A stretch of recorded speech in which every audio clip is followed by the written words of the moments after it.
Okay, let's get into Unit 21.4. This is the United States in Europe. So I don't really remember exactly what I mentioned in some of the, Unit 10, early Unit 21 things, but Stalin had been wanting the United States to open up a second front for a very long time, almost the entirety of the time that they were involved in the Second World War.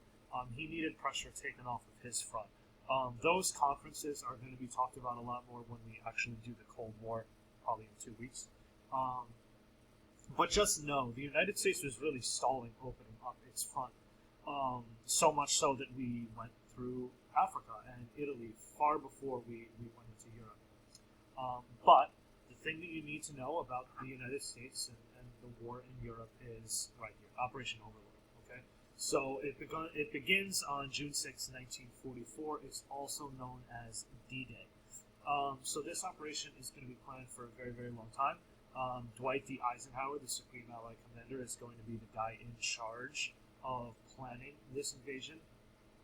And essentially, it is doing exactly what I just said. It is opening up a second front in Europe, on the western front, to alleviate some of the pressure that Stalin and the USSR were going through, and to really just make Germany fight a two-front war. So this is going to be probably the most infamous part of World War II. Infamous, famous, I'm not sure which one. But this is probably the biggest deal in all of World War II. This is what a lot of people know. This is what a lot of people there are a lot of books written about it. This is, we talked about the turning points in 1942, right? This is the point of no return, right? Once America lands in Europe, in France to be specific, the war is over. It's only a matter of time until Germany folds. The turning points, I said the same thing there, but this is really what decides the war, right? After we put boots on the ground in continental Europe again, in France, all of the major leaders of the world knew that the war would be over. They didn't exactly know when, they didn't know how long it would take, but they knew that Germany no longer stood a chance to fight the Soviets on one side, and then the fresh technology of the Americans. It wouldn't last very well. Wouldn't last very long. Secrecy and subterfuge. So this is something that a lot of students find interesting. If you haven't, you should have done your IA. If you didn't do your IA, I'm very upset at you. But if you haven't done your IA yet, some of the secrecy and kind of secret planning that went behind D-Day is super interesting to look into. There's actually one, I think it was called Operation Mincemeat, where they took a dead British soldier and stuffed secret documents in his pockets and dropped him off the coast of Spain. And when the Spanish forces found it and saw the documents, they gave it to Hitler, and it really was a false D-Day invasion. So the Germans were kind of looking one way, and then the Americans kind of came in a different direction. So some cool stories around D-Day. There are a lot of really cool books out there if you guys are interested, but essentially right here, within a month, 1 million men had landed. France and Brussels would be liberated within the first week, right? So again, it's the point of no return once we actually step foot in France, right? So a couple things I want to show you. I'm not going to show you the whole clips of these because they're very, very, very long, but just to show you how massive that the D-Day invasion was. Last year, if you remember, I made reference to the show Band of Brothers pretty often in my flips. I think it's a great show. If you're really into World War II, I would highly suggest you watch that show. It's my favorite TV series of all time. But so Easy Company is an airborne division. It's paratroopers. So on the night before the D-Day invasion, this is what happens.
again, just look at the scope of how large this isn't even D-Day yet. This is the night before the morning of D-Day, and just how many paratroopers are going to jump behind enemy lines. So essentially, what happened is, if this is the battlefield, right?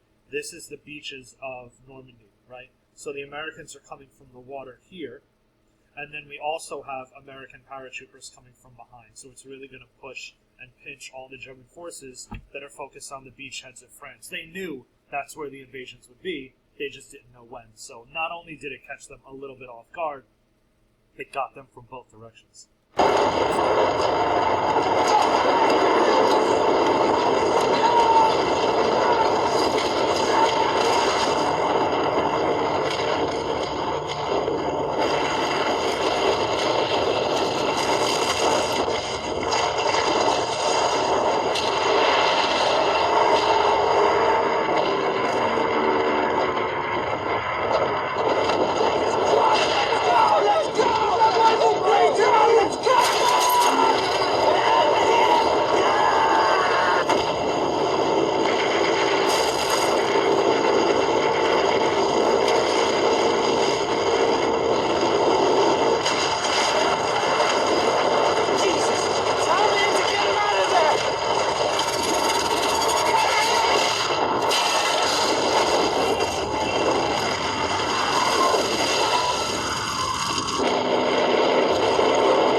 So I'm going to pause that one. I think that you guys get the point. If you want to keep watching it, you guys see the YouTube link right here. I can even attach it in the classroom. Really great show. Highly recommended. We're going to watch a couple more scenes of Band of Brothers throughout this unit. At least I think we will. We'll see. But then there's this, right? So this is the actual invasion of the beaches of Normandy. I'm going to go back to the PowerPoint real quick. This graphic shows you how massive that this invasion was, right? This is the largest amphibious invasion in the history of the world at the time. Just look how hundreds of thousands of men go into the invasion of Normandy with all of these different technologies being available. All right, tanks and vehicles and soldiers and merchant vessels and mines. Just so many different facets needed to go in and be planned perfectly for D-Day to go off the way that it did. So Eisenhower right here. On the morning of D-Day, he's going to issue, or the night before D-Day, he's going to issue a speech saying, like, listen, look to your left, look to your right. Chances are the people around you are not going to survive this invasion, but you're going to do it to protect freedom and protect your families and all that stuff. So, you know, a lot of men went in kind of knowing that they would die, but the objective was to take those beaches and do whatever you can to take those beaches. Here's some pictures. This is actual pictures from Normandy. So again, we're coming in on the water, on the beaches, an amphibious invasion from sea to land, and then the Germans are all here in their fortified bunkers kind of firing down. You'll see that in a minute, though. D-Day is split into 5 different beachheads, right? So history of the Americas, right? Canada does get a beachhead. They get Juno, all right? Juno is probably one of the lightest beachheads. It was one of the least fortified ones. The beachhead that is the famous one, right? It's the one that we are about to see is right here, Omaha. This is where the 1st Division, this is where most of the U.S. troops are going to land, and it is the most fortified position in all of Europe, and the bloodshed is quite ridiculous. They said that the water flowed red in the English Channel for, a day after it because of how much blood was in the water. So Utah, Omaha, Gold, Juno, and Sword are the beachheads in the Normandy or D-Day invasion, right? So here it is. This is Omaha Beach. It's very, very, very graphic. So this movie, Saving Private Ryan, it's probably one of the best war movies ever created. It is Tom Hanks. A lot of you guys know him as an actor. And Steven Spielberg is the director. They actually went in and made this show a couple years after the success of Saving Private Ryan. Really, really good movie. quite gory at parts. This part's incredibly gory, but it's very, very, very realistic to actually what happened. So it's not gore for gore's sake. It's depicting how bloody Omaha Beach was. I'm not going to show the whole thing, but here we go.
So remember last year when I said that leaving Europe would be, a major point in World War II? I'm not going to give you the name of when the Allied forces left Europe. I'm going to ask you that in the Ed puzzle, so think about it.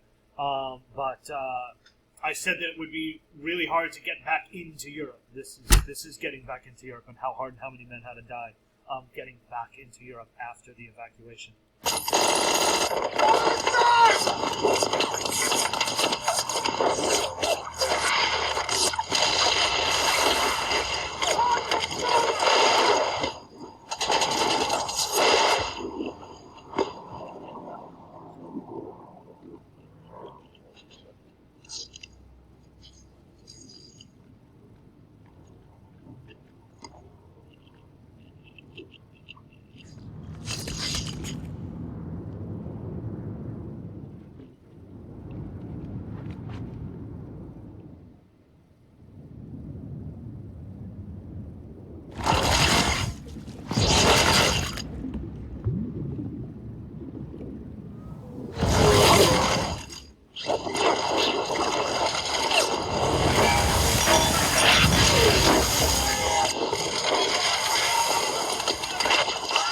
Okay, same thing. I'm going to pause there just for the length of the video. I would highly recommend watching this whole scene. It's so good.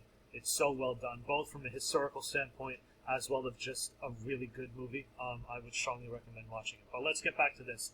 Right now, if you watched all that, take a break. It's been 14 minutes. I know a lot of it was movie, but take a break, digest, reflect on what you learned, and we'll get back into the PowerPoint. Some pictures again from the invasion of Normandy, and these are kind of spread around all of the beaches, right? This is now into Europe, right? So liberating Paris, invading Holland again, using paratroopers to invade Holland, and then just once we got into Europe, it was just very nice. I wouldn't say easy, but very nice progressions as we went kind of major town by major town, liberated, and started pushing the Germans back to Germany from the west, as the Soviets were doing the same thing from the Eastern Front. So we were converging on Germany pretty quickly.